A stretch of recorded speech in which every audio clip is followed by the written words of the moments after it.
think it's important to note that you've had 30 prior arrests, 30. Yes, ma'am. 7 prior domestic abuse battery and 2 simple battery. And you violated protective order 23 times.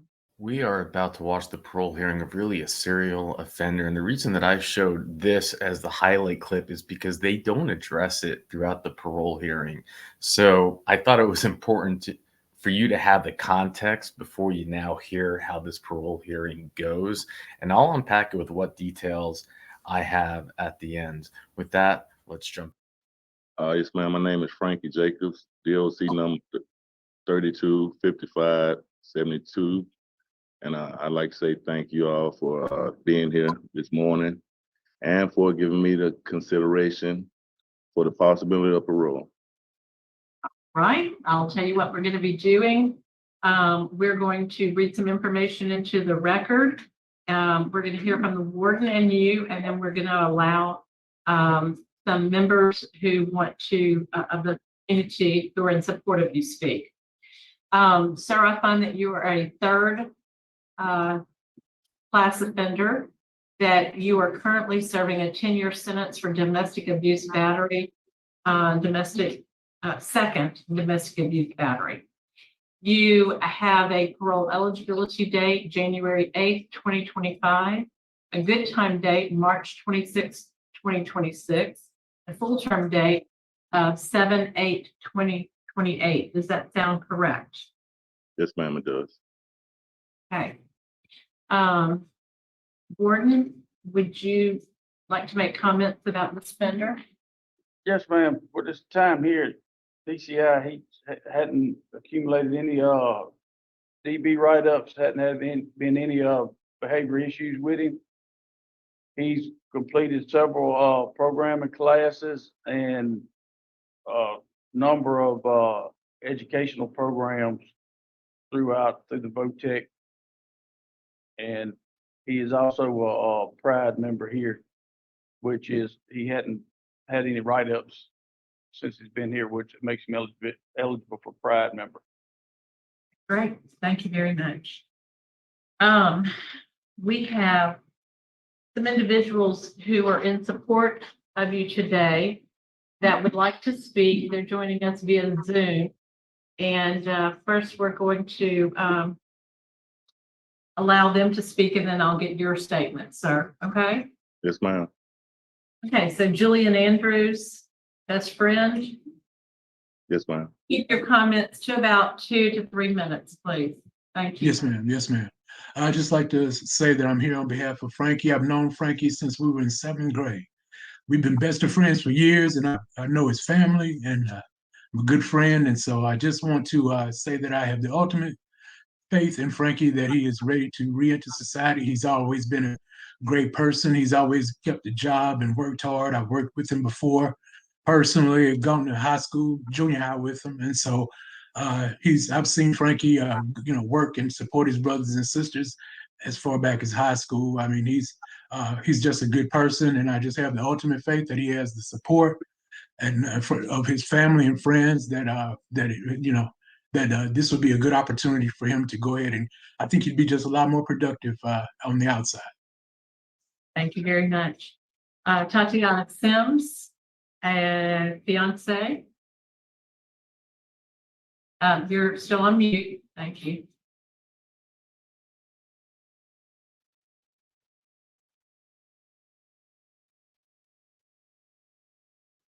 Okay. Can you hear me? Yes. Okay, thank you. Good morning. I'd like to say thank you guys for allowing me to have the opportunity to speak on Frankie's behalf. I am his fiance, and I'm a little nervous. I got some stuff. Is it okay if I wrote some stuff down so I wouldn't forget it? Okay. Fine. Okay, so like I said, I'm here to currently support Frankie, and I think that he's had the opportunity to really change. I have seen it. First, I have to say that, and I'm going to say when he first went in, he was, a little hard-headed, and I have seen him change tremendously. it's like he took responsibility to what he did. He even went to the point where he asked me to go out and send him books on self-help. He asked me to go talk to somebody, by getting him an action plan. And this happened like maybe about 3 years ago, when he wanted me to go and speak with the young lady about, getting him an action plan to follow so he can make sure he can contain, his anger management issues. So I did that, and I spoke with Miss Sims, which said that she's willing to allow Frankie to come out, if he get paroled, to come out and speak to her kids at least twice a month. And I think that would be a great idea. I think that would be great. That would keep him accountable. I'm gonna keep him accountable. I just know that if he gets out, he's gonna do right. I know for sure. I appreciate your comments today. We also have Jessica Jacobs' daughter who would like to speak. You'll go ahead and address the panel. Hello. Hi. Hi. So I would just like to start off by saying that I know my father has made many mistakes in his life. In no way will I ever excuse anything that he has done. However, I do believe my father is a good man, a great father and confidant. I have always been able to talk to him about anything and count on him to come through for me, whether it was showing up for me at school, spending time with me, or helping with my basic necessities, or just making sure I stay on the right track. I have always felt loved by my father because he always tells me and show me. Sorry. I have not been able to see him physically since 2012, but no matter where he has been, he has never missed the opportunity to call in and check on me, never missed a birthday, would send me letters and drawings and stuff that I still have until this day because it meant so much to me and it showed me how much I meant to him. And I know that he is remorseful for the things he has done. And I know that he wish he could take it back. Although he would never be able to make up for the damage he has caused, I do believe he has had time to sit and think about his actions and how it affected everyone around him. So I just ask that y'all please give us this opportunity to make up for all the lost time. Thank you. Thank you so much for joining. Tracy McGee's sister is in support but does not wish to speak. We've had our limit for speakers. So, Mr. Jacobs, at this time, would you address the panel, explain why you're where you are and why you think we should provide you with early relief? Well, ma'am, since I came to prison, I had to take a long look at myself in the mirror, and I didn't like what I saw. I know I've hurt people. A lot of people I have hurt, I wasn't even cognizant of hurting them, and I apologize to the fullest to anybody that I have hurt. But before coming in, I was hard-headed. I was full of myself. I was an angry person who suppressed my anger, had suppressed anger. I was controlling. I was demanding. And just looking through it with clear lenses now, I wouldn't want to stay with anybody like myself. But I came here to prison, and a lot of guys were saying, well, those good time classes, they not legit, it's not authentic. But I'm here to say that they are real and they are authentic. Because if you come in and you want to change your life, you want to make a change for the better, you can come in, you can work these classes, and you could, if you're serious about making a change in your life, just get serious with it and be honest with yourself, you can make a change. And I know some things I did, even in my younger days, changed the whole trajectory of my life. Uh, going back to high school, 2 weeks after I turned 18, on a prom night, me and some buddies got with some young ladies, underage drinking, engaged in sexual activity, and her mother found out about it, and she was underage. She was 16 at the time, and I was charged with indecent behavior with a juvenile. That was eventually dropped to contributing to the delinquency of a juvenile. But that was my first stint with law enforcement. I've stayed with women, men, throughout in my younger days, and I always wondered why I couldn't sustain a healthy relationship. And I had to stop pointing the finger, because every time you point the finger, you got three more pointing back at you. And I had to be accountable. It's time to be accountable. It's time to be honest with myself. It's time to be accountable and take accountability of things that I've done and the people that I've hurt. Before that, I was just going along and not even acknowledging it. And it's shame to say that it took me to come to prison and to be able to be accepted of the things that I have done to hurt people.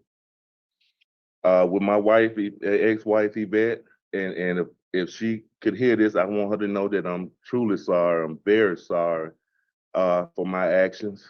Nobody, no woman deserves to have any man that puts their hands on them or that would hurt them.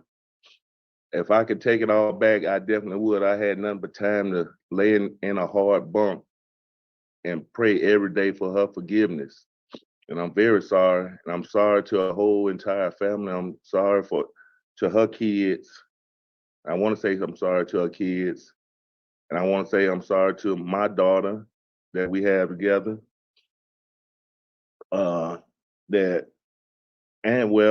Also my daughter Jessica. So I want to say I'm sorry to both of them, and that they could use my situation here as an example of what not to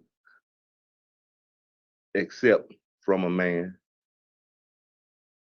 As well as my son, and I'd like to let him know that this is not what it's supposed to be, that he should not be like his father, but be better than his father, be a better man than his father.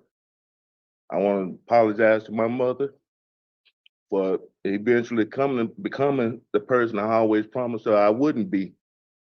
And I wish she would accept my apology. I'm sure she will, but I want to say that I'm sorry for all the people that I have hurt, unknowingly hurt, knowingly hurt, purposely hurt.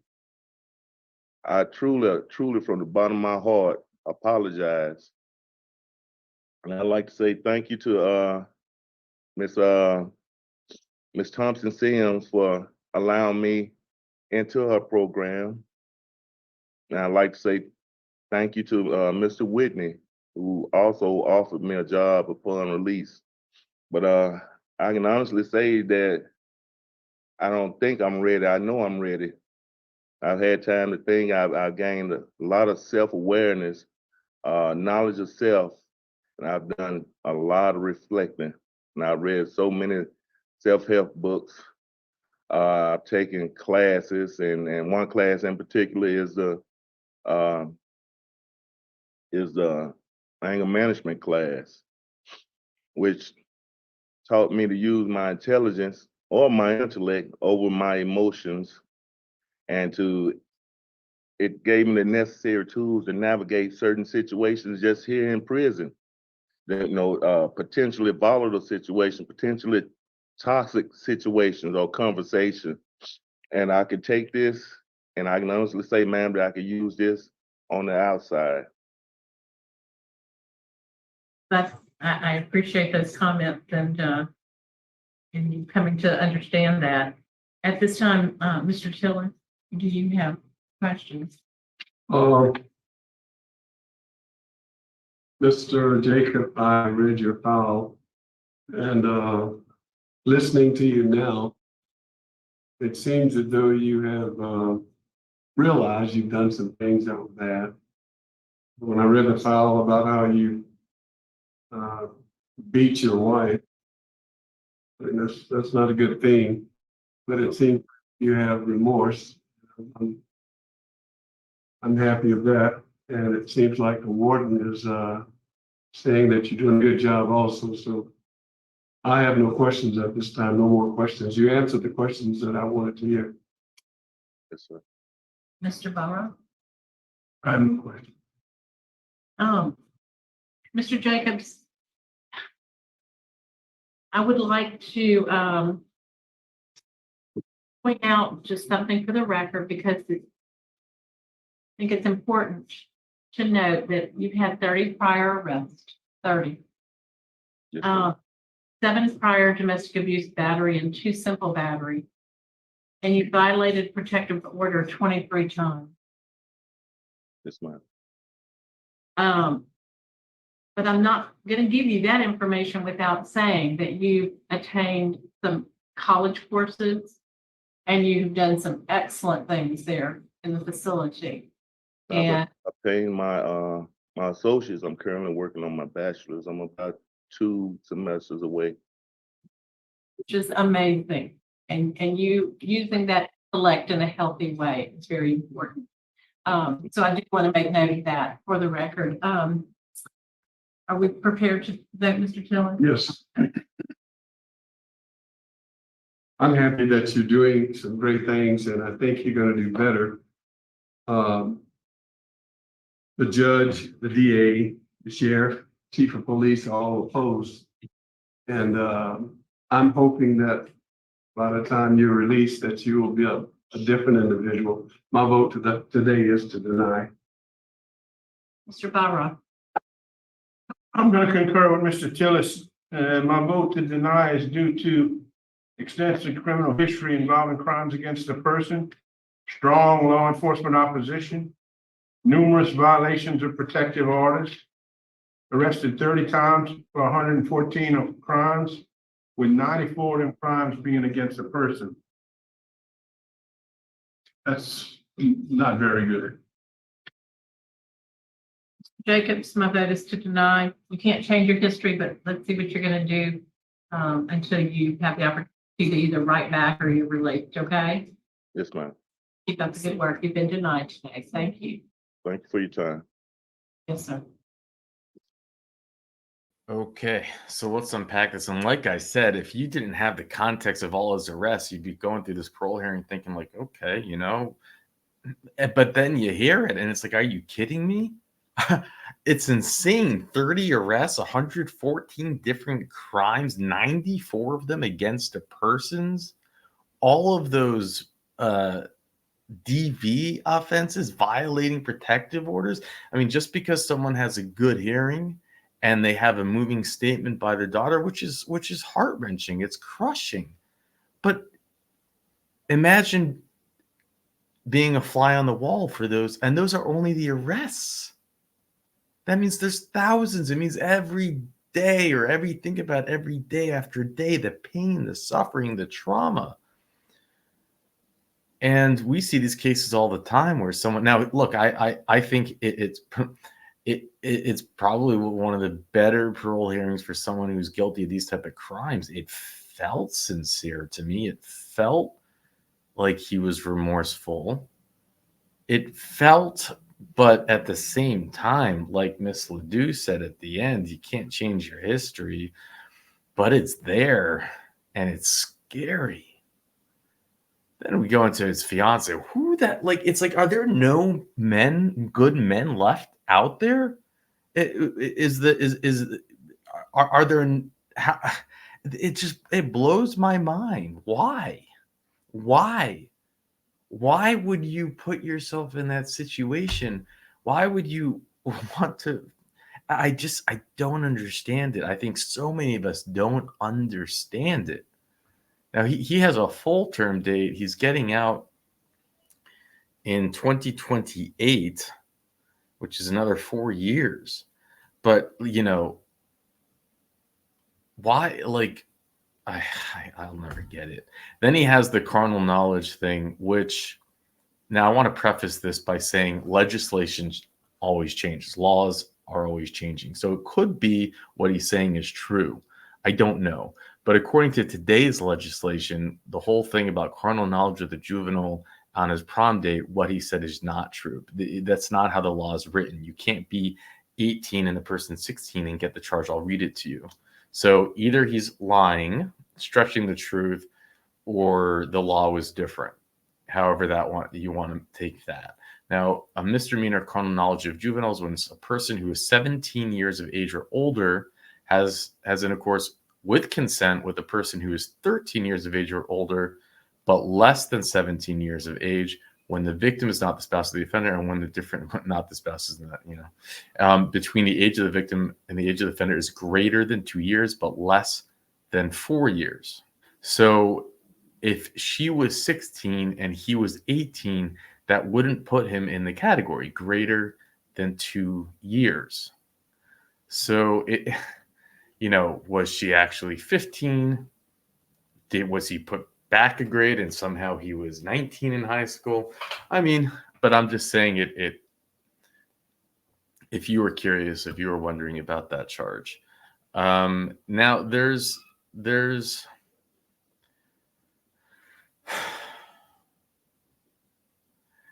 also, again, with the Tillis, this was Tillis' case. He had no questions. It's good that we have, I like both of these parole board members. They haven't grown on me like the sheriff and the survivor's advocate, the victim's advocate, has grown on me. But I think that they're quite competent. They're quite good at running these parole hearings.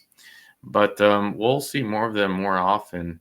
And also he looks huge compared to the warden, but from the research that Richard shared, and this could also be wrong, it's basically one of his arrest records that shows his height and weight, and it only lists him at 6'1", 210 pounds.